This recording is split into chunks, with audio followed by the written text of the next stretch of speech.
Bonjour et bienvenue à tous dans Demain à la Une, le magazine qui vous parle des sujets qui feront la une de vos journaux la semaine prochaine. Mais commençons par les titres de cette édition.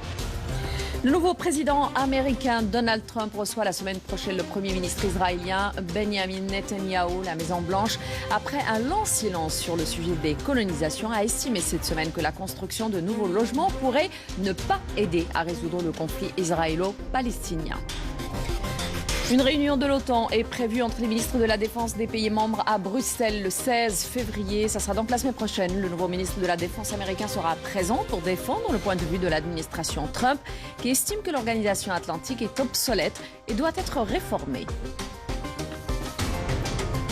Bienvenue à tous dans cette première partie de Demain à la Une. J'ai le plaisir d'avoir à mes côtés pour parler de notre premier dossier qui est cette visite de Benjamin Netanyahou à Washington. Tout d'abord ici au studio avec nous notre rédacteur en chef de Monte Carlo, Doualia Mustafa Tossa. Bonjour. Merci d'être avec nous et nous avons avec nous en direct de Jérusalem notre correspondant Cyril Payen. Bonjour et merci d'être avec nous Cyril. Bonjour. Le Premier ministre israélien, comme je le disais en titre, est donc attendu à Washington la semaine prochaine pour une rencontre avec le nouveau président américain. Après le départ d'Obama, toutes les parties concernées par ce conflit israélo-palestinien attendaient de connaître les détails de la position du nouveau locataire de la Maison-Blanche sur le processus de paix au Proche-Orient. En attendant, les constructions de nouvelles colonies continuent en Israël et le Parlement israélien vient de valider cette semaine une nouvelle loi visant à légaliser des milliers de logements construits sur des terrains privés palestiniens en Cisjordanie.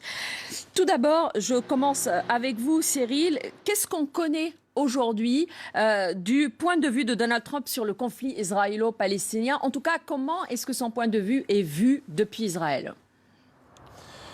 Écoutez, du point de vue d'ici, il n'a échappé à personne que la rencontre, vous l'avez dit, qui va avoir lieu la semaine prochaine, va avoir lieu entre Benjamin Netanyahou et Donald Trump le lendemain de la Saint-Valentin. Donc pour les pour ou les contre, ça a beaucoup de symboles, cette romance annoncée. Donc plus sérieusement, il y a beaucoup d'espoir puisque le candidat Trump a lancé énormément de messages électoraux, de main tendue envers les Israéliens, dont il se dit l'ami indéfectible. Beaucoup de messages. Une rencontre d'ailleurs quelques mois pendant la campagne électorale aux États-Unis avec Benjamin Netanyahou. Donc il y avait eu beaucoup d'espoir lors de l'investiture. Et c'est vrai qu'aujourd'hui, il y a un peu d'anxiété, je ne vous cache pas, notamment au gouvernement, notamment l'aile droite religieuse nationaliste du Premier ministre israélien Benjamin Netanyahou, puisque il y a des messages un peu contradictoires de la part de l'administration Trump depuis ces 3 semaines d'investiture. Oui, Mustapha, côté palestinien, il n'y a pas vraiment de romance, en tout cas, il n'y a même pas le début, puisqu'il n'y a pas de contact direct. Là, Benjamin Netanyahou est attendu à Washington. Mahmoud Abbas, qui est de passage à Paris cette semaine, lui n'a pas de rendez-vous à Washington. Non, non seulement il n'a pas de rendez-vous, mais jusqu'à présent, quand on cherche dans les déclarations de Donald Trump sur ce conflit israélo-palestinien, à part cette déclaration d'amour qu'elle ne cesse de lancer à l'encontre de la personne de Benjamin Netanyahou, il n'y a pas eu de déclaration sur les Palestiniens. Alors, ce qu'on peut dire aussi, c'est que on connaît la position de Donald Trump sur le conflit israélo-palestinien. Il est à 100% avec Benjamin Netanyahou, mais on ne connaît pas la position de son administration.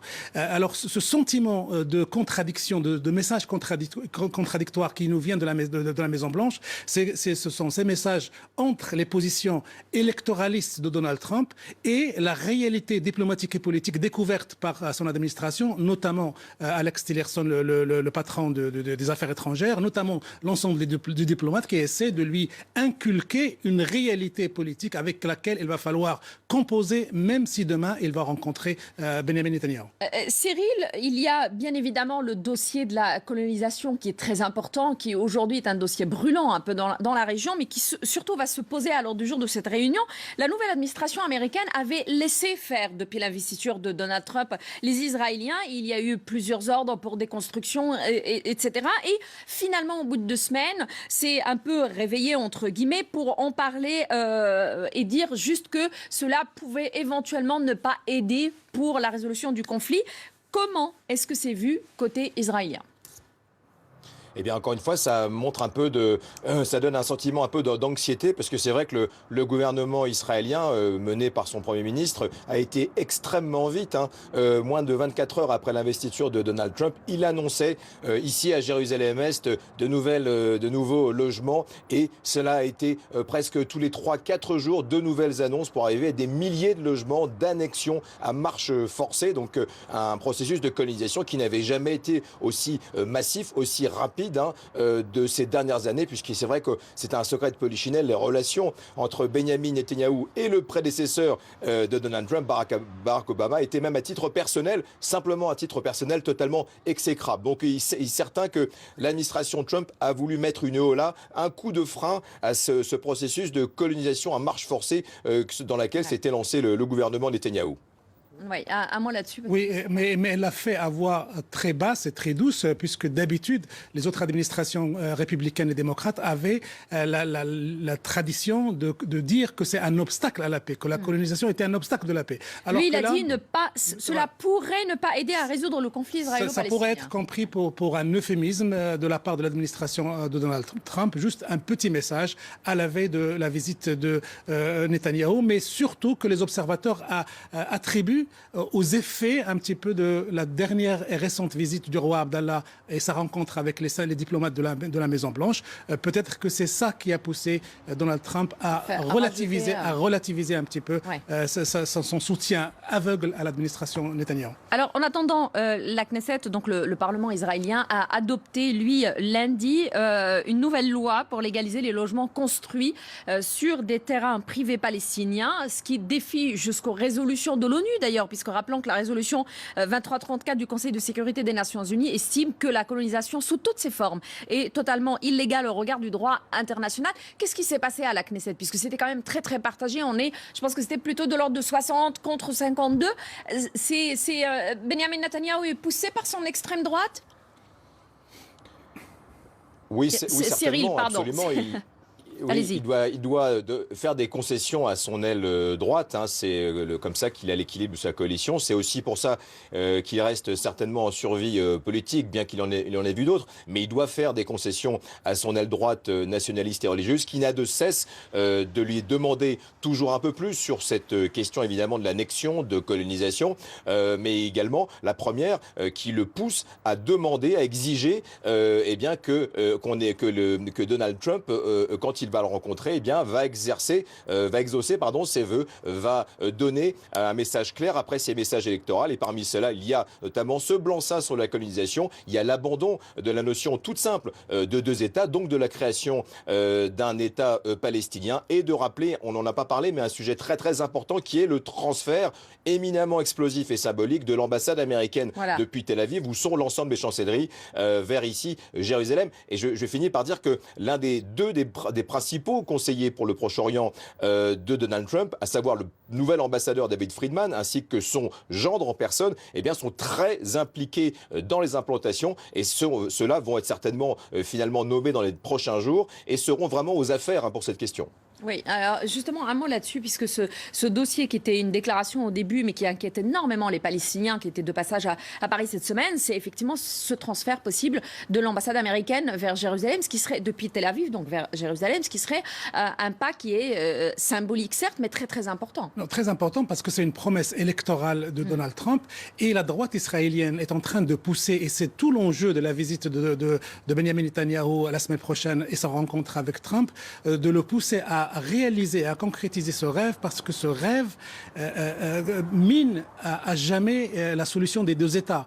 Et c'est ce que veut l'extrême droite israélienne, et c'est ce que veut Benjamin Netanyahou, pousser Donald Trump à miner l'histoire des deux États. Alors moi, je voudrais simplement rajouter quelque chose, un élément très important. Contrairement aux apparences, Donald Trump peut ne pas être l'ami si cher et si précieux d'Israël. Parce qu'il suffit de lire de temps en temps ce qu'est écrit un journal israélien qui a Haaretz, il écrit les articles les plus durs et les plus réalistes à l'égard d'un homme qui peut changer de conviction, changer d'idée en fonction du marketing politique. Alors toute cette déclaration d'amour à l'égard des Israéliens, à l'égard de Benjamin Netanyahou, peut demain se transformer en un vrai cauchemar qui empoisonnera la relation Trump-Israël, malgré toutes les apparences. Alors, Mahmoud Abbas est de passage à Paris pour essayer de convaincre la France avant quelques mois de la fin de la présidence de François Hollande d'aider la Palestine, éventuellement de reconnaître la Palestine, nous disaient ses équipes. En attendant, il n'y a pas vraiment de lien et de contact direct avec les Américains. Est-ce que c'est quelque chose, Cyril, qui rassure le côté palestinien, qu'il n'y ait pas de contact direct finalement? Rien ne se passe apparemment. Les Palestiniens n'arrêtent pas d'écrire à Donald Trump, mais il ne veut pas recevoir le président. Pour le moment, il ne fait aucun geste envers les Palestiniens. Non, très franchement, je pense que du côté palestinien, il n'y a pas de quoi être rassuré. C'est pour ça d'ailleurs que le président de l'autorité palestinienne a multiplié les contrepoints diplomatiques, les voyages à l'étranger, en Italie, en France, vous l'avez dit. Il se rend un peu partout pour essayer de raviver une main tendue de l'international pour se remettre un peu au chevet du conflit, ou en tout cas de la résolution, de la médiation du conflit israélo-palestinien, puisque les Palestiniens, je peux vous dire en ce moment, depuis que Trump est au pouvoir, se sentent largement abandonnés. Oui, absolument. Merci beaucoup Cyril Payen depuis Jérusalem pour toutes ces explications. Merci à vous Mustapha aussi d'avoir été avec nous sur ce point. Je rappelle donc que cette rencontre entre le Premier ministre israélien Benjamin Netanyahou et le nouveau président américain Donald Trump aura lieu la semaine prochaine, au lendemain de la Saint-Valentin. Je vous retrouve juste après le bulletin d'information pour la deuxième partie de Demain à la Une. À tout de suite.